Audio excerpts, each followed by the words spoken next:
So in this video, guys, I'm going to take you through a really simple watercolor illustration of a vase with flowers. We're starting with a pencil drawing, and you can see if you just draw 3 ellipsis circles for the top of the vase, the widest part of the vase, and the base, then you can, it's a little light on the pencil here, but then you can just see how I'm joining all of those 3 ellipsis circles together from the top and the middle and right down to the base. It's kind of like joining the dots.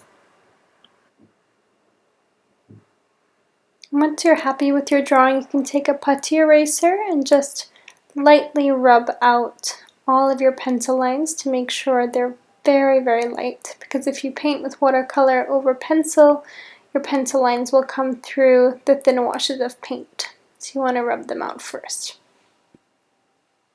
And now we're going to add the color in our vase. So take water and a large round watercolor brush and just fill the entire shape in with water. This is going to be our first wash.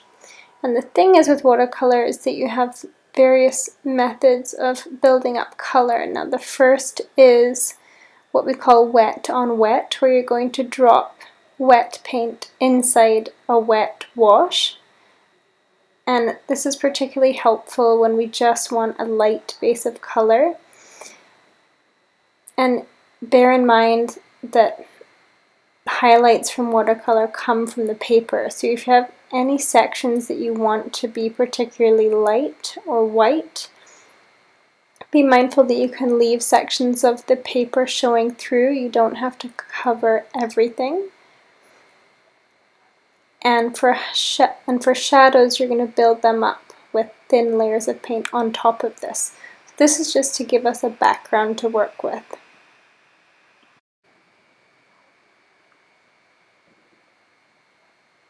And once you've done that, you can take slightly darker color to work into this light damp wash in the background, just to create some shadows under the vase base, around the edges and through the middle here, just under the widest part of the vase, because where the light is hitting, it's going to be on that widest section, and then we're just going to create some shadows just under that and along the base as well. Now the paper is still wet here, so I'm being careful not to add too much more water, but just enough that the paint will glide easily. But the trick is to not add too much water at this stage, because we want to create a slightly darker shade to give the vase some shadow. And it takes a little bit of practice just to feel how much is too much and how much is the perfect amount.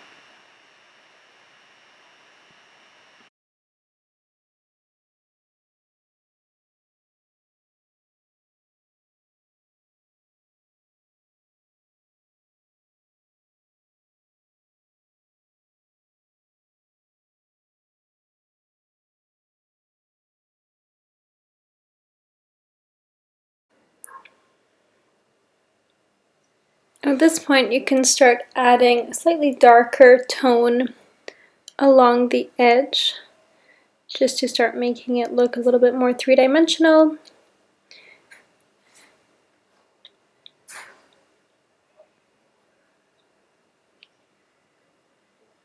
And of course, the inside of the vase is going to be darker, so I'm just painting this in a slightly darker brown.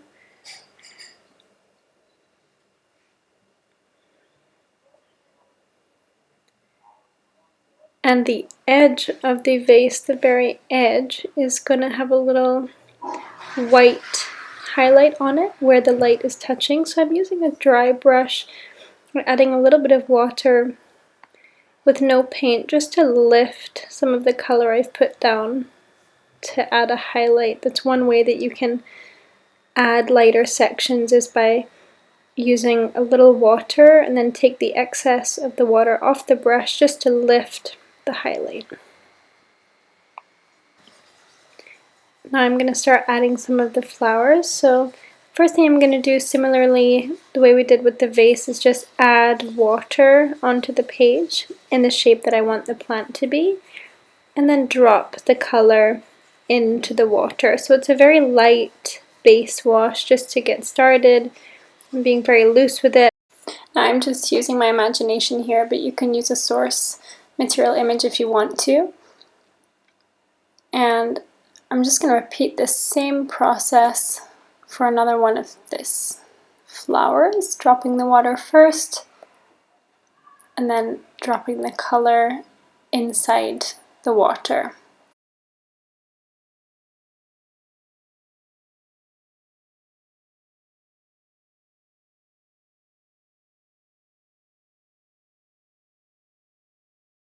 And I'm repeating the process here with a different kind of plant. This time I'm going to do a leaf. So putting the water down first before dropping the color inside, because the trick is with watercolor is that you're really building up your painting in thin layers and washes. So the beginning, much like the vase and the other two flowers that I did, it's a thin wash of color, and then when they're dry you can go back in and create shadows and more texture and things. And the highlights you're going to leave out, much like we did with the vase. Again, we left some white because your highlights are generally created from the paper shining through your color. So you can be quite meticulous in that and plan where the highlights are and be intentional and leave those white gaps when you're painting from the beginning, and then go in with your color to create thin washes and then put your darker shadows and textures on top when it's dry. But if you can see here already from your first wash with the leaves, some of the parts of the leaves are darker where the water and the pigment has gotten a little heavier, and that's nice too because it already starts to shade it for me at this stage. And it's a really delicate process. Sometimes you're hardly touching the paper, just really gently moving the paint around. It's a very kind of relaxing medium for that. And while I've sped up this section a little bit, you can already see that even when it's still a little bit wet, I'm just adding a little bit of shading at the edges, and you can do this before it's completely dry, but you just feel it where there might be a slightly darker edge or shadow to put in. So with this one I'm going to create a softer, larger flower. So while it's difficult to see on the video, I've put down these larger puddles of water where I want to place some colorful petals. And again, just like the other ones, you can see it's wet, and then I drop the paint inside the flower and it kind of moves on its own. And then I also use the brush to pull the paint around gently to where I want it to go. Often with flowers you're leaving the outside of the petals lighter because that's where most of the highlights will be, and the middle is going to have more pigment where it's darker. Just like you can see here now, I'm starting to add a little bit of dark in the middle, and that starts to mix gently on its own with the water, and then you can use your brush just to help move it out a little bit to mix and create more of a shadow.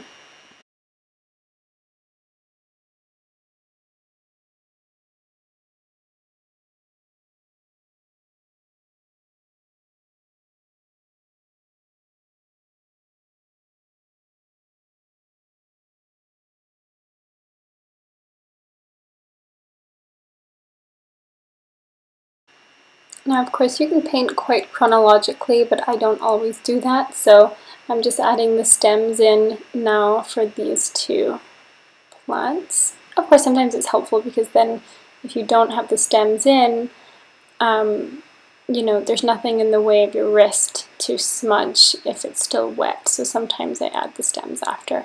But here now these first plants have dried, so I'm able to go in and add some details. I'm just putting some dots along the middle there to create some texture, and I'm also going to create little tiny flicks on the side.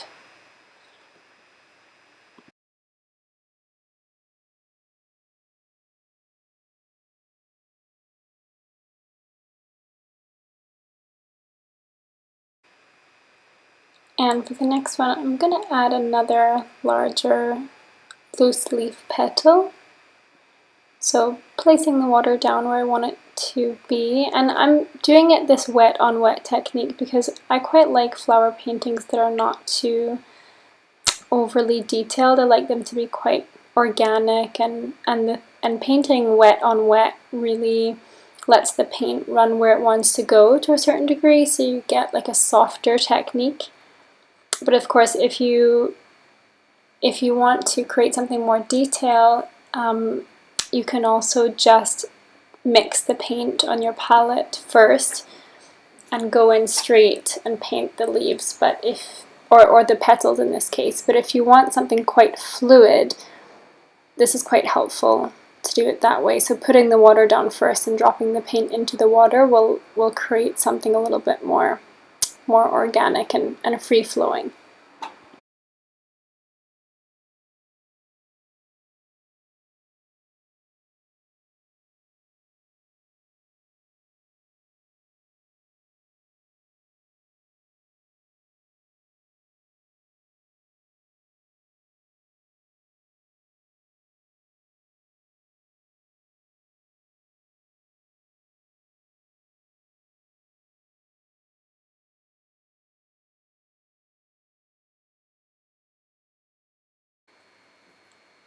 And I'm going to start adding some details to the vase. Now, you can use a reference photo, but I'm just using my imagination for this, so it's really quite simple, but I'm just taking a simple brown and adding some waves and some dots, and I mean, this is like the fun part. You can just really do whatever you would like. And adding some little darker details to the middle of the flowers because the washes are a little drier now, and I'm going to do the same with the leaves. Mixing some slightly darker greens now, adding some blue with my green, a little bit of brown, and painting in the middle of the leaves, a little bit on the edges or the sides, anywhere you feel that is going to enhance the shape to give it a little bit more life. And put some textured lines, and yeah, again, it's nice to look at real leaves, but for the sake of the video, I'm just doing a simple example from my imagination. It's sometimes nice to use really earthy tones if your leaves are completely green, like adding in a little bit more brown or a really, really dark green can really give it a little bit more life and more of an earthy, organic feel to it. So that's about all I'm going to cover in this video. I just wanted to keep it simple because at the end of the day, when you're starting out with these materials, it's just good to start with something really approachable, and then it comes down to practice, and then later migrating onto something more complex and detailed. So for now, guys, thank you so much for watching, and I hope it's helpful. Thank you so much for watching today's video, guys. I hope it was helpful for you, and if you would like to see more of these videos every single week, don't forget to hit like and subscribe. And until next time, keep drawing, and I'll see you soon.